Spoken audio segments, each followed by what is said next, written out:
સ્વાગત ફરિયાદ નિવારણ કાર્યક્રમની રાજ્ય અને જિલ્લા કક્ષાએ મળેલી સફળતા બાદ મુખ્યમંત્રીએ ગુજરાત રાજ્યના નાગરિકોના ગામ કે તાલુકા કક્ષાના પ્રશ્નો અસરકારક અને ન્યાયિક રીતે હલ થાય તે માટે તાલુકા કક્ષાએ તાલુકા સ્વાગત ફરિયાદ નિવારણ કાર્યક્રમનું આયોજન કરવા આદેશ આપવામાં આવ્યો હતો, જે અંતર્ગત અંકલેશ્વર મામલતદાર કચેરી ખાતે પ્રાંત અધિકારી ભવદીપસિંહ જાડેજાની અધ્યક્ષતા હેઠળ તાલુકા કક્ષાનો સ્વાગત ફરિયાદ નિવારણ કાર્યક્રમ યોજાયો હતો, જેમાં મામલતદાર કરણસિંહ રાજપૂત ઉપસ્થિત રહ્યા હતા.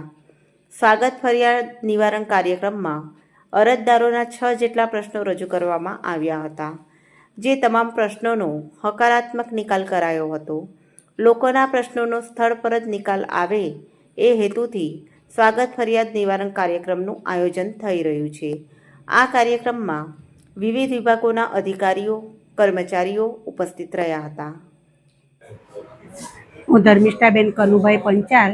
પહેલાં મને વિધવા સહાય મળતી હતી, પણ મારી બંધ થઈ ગઈ હતી, એટલે તેના માટે મેં તાલુકા સ્વાગતમાં અરજી આપી હતી. તેનો આજે ચોથા બુધવારે જવાબ આપવાનો હતો. તો હવેથી મારી બેંકની અંદર એ લોકોએ કરી આપ્યું છે, એટલે બેંકમાંથી હવે આવતા મહિનાથી મને વિધવા સહાય મળશે એવી ગેરંટી આપી છે.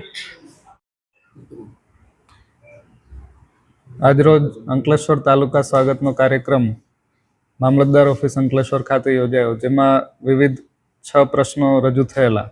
આ પ્રશ્નો DGVCL, RNB panchayat, chief officer GIDC તથા મામલતદાર શ્રી અંકલેશ્વરને લગત હોય તેમની વિસ્તૃત ચર્ચા કરવામાં આવી તથા ડિપાર્ટમેન્ટને સૂચનાઓ આપવામાં આવી અને દિન 8માં એક્શન ટેકન રિપોર્ટ સબમિટ કરી અને પ્રશ્નોનો હકારાત્મક નિકાલ કરવામાં આવ્યો છે.